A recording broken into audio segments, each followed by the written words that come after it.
প্রতিবেশী দেশকে বলবো, আপনারা নিজের চরকায় তেল দেন, আপনারাও শান্তিতে থাকেন, আমাদেরকেও শান্তিতে থাকতে দেন। সব চেঞ্জ করা যায়, প্রতিবেশী চেঞ্জ করা যায় না।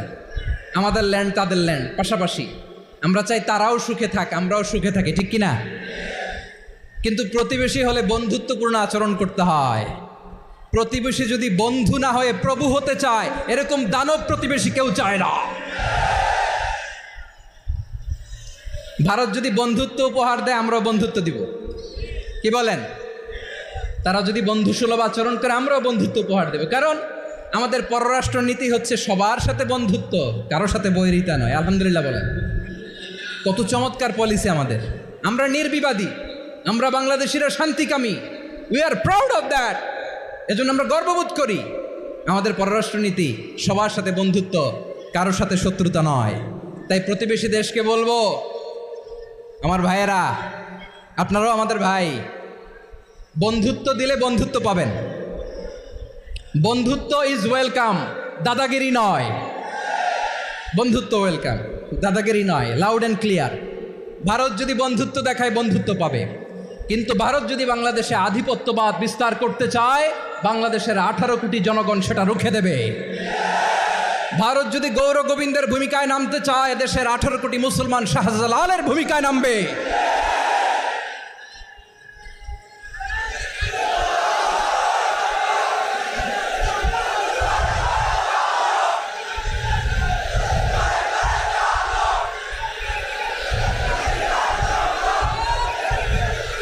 প্রিয় ভাইয়েরা, আমরা বন্ধুত্বে বিশ্বাসী, শত্রুতায় নই, ঠিক কিনা বলেন? আল্লাহ আমাদেরকে বোঝার তৌফিক দান করুক। তাহলে এই যে তারা বলেছে এদেশে সংখ্যালঘুরা কষ্টে আছে, দুঃখে আছে, এটা কি ঠিক? বলেন, এটা কি ঠিক? না, তারা ডিস ইনফরমেশন শেয়ার করেছে, এটা ঠিক নয়। আমার প্রতিবেশী বন্ধু রাষ্ট্রকে বলবো, আপনারা এটা করবেন না, এটা করবেন না। আমরা শান্তিতে আছি, আপনারাও শান্তিতে থাকেন, আমাদেরকেও শান্তিতে থাকতে দেন। এই যে চিটাগাংয়ের অ্যাডভোকেট আলিফ হত্যাকাণ্ডে গোটা বাংলাদেশ আমরা ধৈর্যের পরাকাষ্ঠা দেখিয়েছে, চিল্লায় বলেন, ঠিক কিনা? আমাদের নেতা আমাদেরকে ডেকেছে, আমরা শান্ত থেকেছি। আমরা শান্ত থাকতে চাই, আমরা ঐক্যবদ্ধ থাকতে চাই। যে কোনো ষড়যন্ত্র রুখে দেওয়ার জন্য ঐক্যবদ্ধ প্রচেষ্টার কোনো বিকল্প নাই। তাই আজকের আলোচনার ছোট্ট একটা টপিক আমি শিরোনাম ঠিক করেছি, আমাদের জীবনে, সমাজ জীবনে, ধর্মীয় জীবনে, রাষ্ট্রীয় জীবনে ঐক্যবদ্ধ থাকার গুরুত্ব। এবার আওয়াজ করে পেকুয়ার ভাইয়েরা বলেন, আমরা ঐক্যবদ্ধ জীবনযাপন করতে চাই কি চাই না? আল্লাহ তাআলা সে নির্দেশনাই দিচ্ছেন। আল্লাহ তাআলা ইরশাদ করছেন, ওয়া'তাসিমু বিহাবলিল্লাহি জামিআন ওয়া লা তাফাররাকু ওয়াযকুরু নি'মাতাল্লাহি আলাইকুম إذ كنتم أعداء فألف بين قلوبكم فأصبحتم بنعمته إخوانا وكنتم على شفا حفرة من النار فأنقذكم منها كذلك يبين الله لكم آياته لعلكم تهتدون الله أكبر পড়েন। আল্লাহ বললেন, ও গোলামেরা শোনো, ওয়া'তাসিমু বিহাবলিল্লাহি জামিআ, ও আমার গোলামেরা সবাই মিলে আল্লাহর রশিকে আঁকড়ে ধরো। আল্লাহর রশি হলো ইসলাম, আল্লাহর রশি হলো কোরআন। আল্লাহ বললেন, কোরআনকে আঁকড়ে ধরো, ইসলামকে আঁকড়ে ধরো। একা একা আঁকড়ে ধরলে চলবে না, জামিয়া, সবাই মিলে আঁকড়ে ধরো। এই আদেশটা আমাদের জন্য দান করেছেন কে? আল্লাহ তাআলার নির্দেশ, ওয়া'তাসিমু বিহাবলিল্লাহি জামিআ, সবাই মিলে আল্লাহর রশিকে আঁকড়ে ধরো। হাবলুল্লাহ মানে আল্লাহর রশি। হাবলুল্লাহ মানে কি? রশি। এই হাবলুল্লাহ আল্লাহর রশি বা আল্লাহর রজ্জু দ্বারা উদ্দেশ্য হচ্ছে ইসলাম। আল্লাহর রশি দ্বারা উদ্দেশ্য কি? তাফসিরে অনেক ব্যাখ্যা এসেছে। এরকম পরিস্থিতিতে তাফসিরের সূক্ষ্ম সূক্ষ্ম বিষয়গুলো আমরা শোনাতে চাই, কিন্তু পরিবেশ হয়ে ওঠে না। আল্লাহর রজ্জু বা আল্লাহর রশি দ্বারা উদ্দেশ্য হচ্ছে ইসলাম।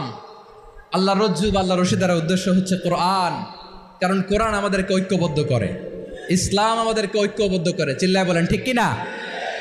এজন্য আল্লাহ বললেন, তোমরা আমার রশিকে আঁকড়ে ধরো, বিচ্ছিন্ন হয়ে না। আমার দেয়া নেয়ামতগুলো স্মরণ করো। যখন তোমরা ছিলে শত্রু, তোমাদের মধ্যে হৃদয়ে আমি আল্লাহ ভালোবাসা ঢেলে দিলাম। বলে তোমরা সবাই ভাই ভাই হয়ে গেলে, তোমরা সবাই ছিলে জাহান্নামের কিনারায় জ্বলন্ত অগ্নিকাণ্ডের পাশে, আমি আল্লাহ দয়া করে ঈমানের বদৌলতে তোমাদেরকে আগুন থেকে ফেরালাম, আমি আল্লাহ দয়া করে তোমাদেরকে জান্নাতের পথ দেখিয়ে দিলাম। সুবহানাল্লাহ পড়েন। এমন পথ দেখালাম যেই পথ তোমাদেরকে জান্নাতে নিয়ে যাবে, পথের দিশা তোমরা পাবে, লাআল্লাকুম তাহতাদুন। প্রিয় ভাইয়েরা, তাহলে আমাদের যে ঐক্যবদ্ধ থাকতে হবে এই নির্দেশটা কার? নাকি মন মতো আমি বানায় বলতেছি? আওয়াজ করে বলুন, নির্দেশটা কার? আল্লাহ। তাহলে আমাদেরকে ঐক্যবদ্ধ জীবনযাপন করতে হবে। প্রিয় ভাইয়েরা, ইসলাম আমাদেরকে ঐক্যবদ্ধ করে। ইসলাম আমাদেরকে কি করে? সংঘবদ্ধ করে, ঐক্যবদ্ধ করে।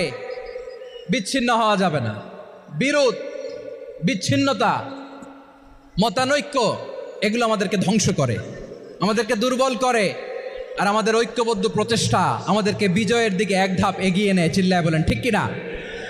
এজন্য আল্লাহ বললেন, ওয়াতাসিমু বিহাবলিল্লাহি জামিআ, তোমরা আল্লাহর রশিকে আঁকড়ে ধরো, তোমরা ঐক্যবদ্ধ জীবন যাপন করো, তোমরা বিচ্ছিন্ন হয়েও না। বিচ্ছিন্ন হইলে লস, ঐক্যবদ্ধ হলে সেখানে কল্যাণ আছে না নাই?